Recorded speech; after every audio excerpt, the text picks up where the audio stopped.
Wow, ಬಿಸಿ ಬಿಸಿಯಾದ ಚೋಲೆ ಮಸಾಲ ತಿನ್ನಲು ರೆಡಿಯಾಗಿದೆ. ನೀವು ಇದನ್ನು ಮನೆಯಲ್ಲಿ ಒಂದು ಸಲ ಟ್ರೈ ಮಾಡಿ ನೋಡಿ. ಫ್ರೆಂಡ್ಸ್, ಇದನ್ನು ಹೇಗೆ ಮಾಡಿದೆ ಅಂತ ನೋಡುವ ಬನ್ನಿ.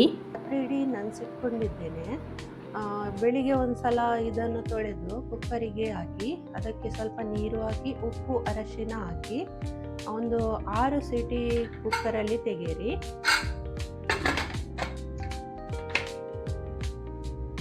ಫ್ರೆಂಡ್ಸ್, ಇದಕ್ಕೆ ಬೇಕಾಗಿರುವ ಇಂಗ್ರೀಡಿಯೆಂಟ್ಸ್ ಅಂದರೆ 3 ಟೊಮಾಟೊ, 2 ನೀರುಳ್ಳಿ, 1 ತುಂಡು ಶುಂಠಿ, ಸ್ವಲ್ಪ ಕೊತ್ತಂಬರಿ ಸೊಪ್ಪು, 7ರಿಂದ 8 ಎಸಳು ಬೆಳ್ಳುಳ್ಳಿ.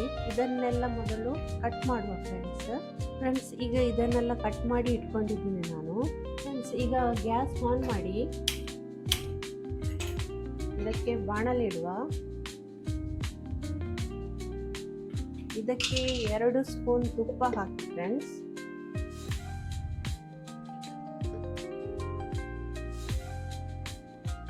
ನಾನು ಸ್ವಲ್ಪ ಜಾಸ್ತಿ ಹಾಕ್ತೇನೆ.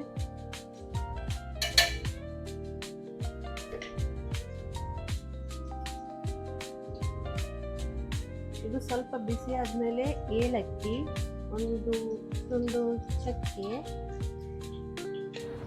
ಈಗ ಕಟ್ ಮಾಡಿ ಇಟ್ಟಿದ್ದನ್ನೆಲ್ಲ ಹಾಕುವ.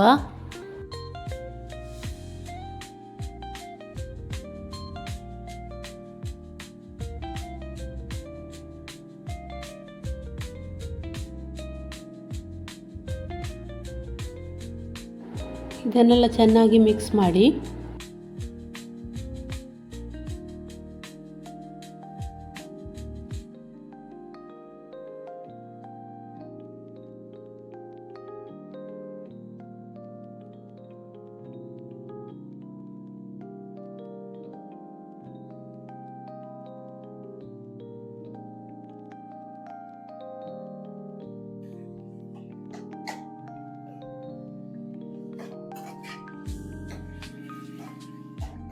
ಇದು ತುಪ್ಪದಲ್ಲಿ ಚೆನ್ನಾಗಿ ಮಿಕ್ಸ್ ಆಗಬೇಕು ಫ್ರೆಂಡ್ಸ್. ಸ್ವಲ್ಪ ಕಲರ್ ಚೇಂಜ್ ಆಗಬೇಕು, ಲೈಟ್ ಬ್ರೌನ್ ಬಂದರೆ ಸಾಕು.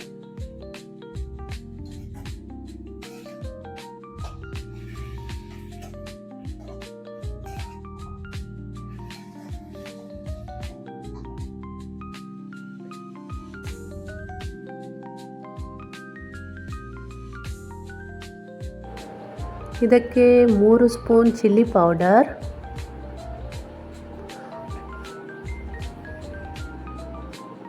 3 ಸ್ಪೂನ್ ಕೊತ್ತಂಬರಿ ಪೌಡ್ರು, ಸ್ವಲ್ಪ ಜೀರಾ, ಸ್ವಲ್ಪ ಅರಶಿನ ಹಾಕಿ ಚೆನ್ನಾಗಿ ಮಿಕ್ಸ್ ಮಾಡಿ ಫ್ರೆಂಡ್ಸ್.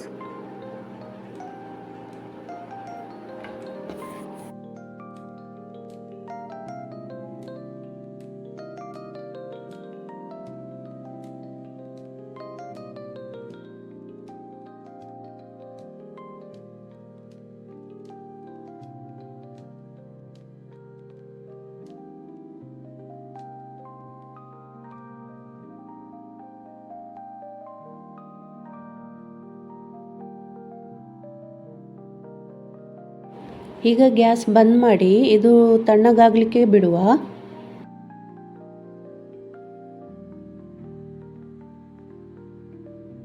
ಫ್ರೆಂಡ್ಸ್, ಈಗ ತಣ್ಣಗಾಗಿದೆ. ಇದನ್ನು ಮಿಕ್ಸಿಗೆ ಹಾಕಿ ರುಬ್ಕೊಳ್ತಾ ಇದ್ದೀನಿ.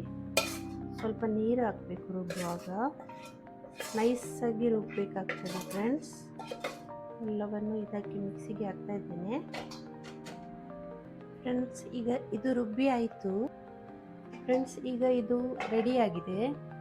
ಈಗ ಇದಕ್ಕೇನೆ ನಾವು ಬೇಯಿಸಿಟ್ಟ ಕಾಬೂಲಿ ಚೆನ್ನದ ನೀರು ಕೂಡ ಹಾಕಬೇಕು, ಮತ್ತು ಅದು ಅಂದರೆ ಗಟ್ಟಿ ಆಗ್ತದೆ. ಈ ಕಾಬೂಲಿ ಚೆನ್ನ ಎಲ್ಲವನ್ನೂ ಹಾಕಬೇಕು.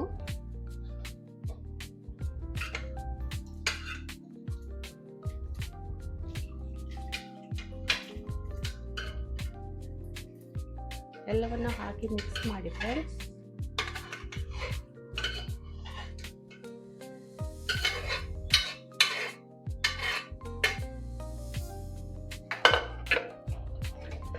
ಇದು ಚೆನ್ನಾಗಿ ಮಿಕ್ಸ್ ಆಗಬೇಕೀಗ. ಇದಕ್ಕೆ ಸ್ವಲ್ಪ ಉಪ್ಪು ಹಾಕುವ. ಸ್ವಲ್ಪ ಉಪ್ಪು ಹಾಕ್ತೇನೆ.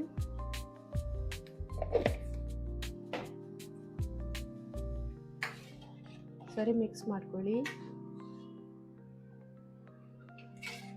ಇದು ಸ್ವಲ್ಪ ಬಾಯ್ಲ್ ಆಗಿ ಗಟ್ಟಿ ಆಗ್ತದೆ ಫ್ರೆಂಡ್ಸ್.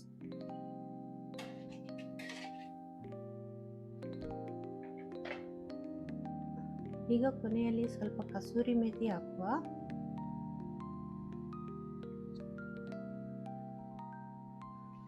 ಇದನ್ನು ಸ್ವಲ್ಪ ಚೆನ್ನಾಗಿ ಮಿಕ್ಸ್ ಮಾಡಿ. ಕಸೂರಿ ಮೇಥಿ ಹಾಕಿ ಜಾಸ್ತಿ ಹೊತ್ತು ಬೇಯಿಸಬಾರ್ದು ಫ್ರೆಂಡ್ಸ್.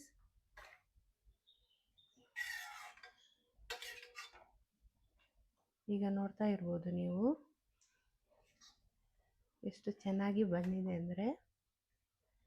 ಇದು chapati, white rice, jeera rice ಎಲ್ಲದಕ್ಕೂ ತುಂಬ ಚೆನ್ನಾಗಿ ಬರ್ತದೆ ಫ್ರೆಂಡ್ಸ್. ನಾನು ಇದಕ್ಕೆ ಚಪಾತಿ ಮಾಡಿ ಆಲ್ರೆಡಿ ರೆಡಿ ಮಾಡಿ ಇಟ್ಟಿದ್ದೇನೆ. ಚಪಾತಿಯೊಟ್ಟಿಗೆ ಹೇಗಾಗ್ತದೆ ನೋಡುವ ಬನ್ನಿ ಫ್ರೆಂಡ್ಸ್. ಈ ರೆಸಿಪಿ ನಿಮಗೆ ಇಷ್ಟವಾದಲ್ಲಿ ಎಲ್ರಿಗೂ ಶೇರ್ ಮಾಡಿ, ನನಗೆ ಒಂದು ಲೈಕ್ ಕೊಡಿ, ಮತ್ತು ಸಬ್ಸ್ಕ್ರೈಬ್ ಮಾಡಿ. Thank you friends.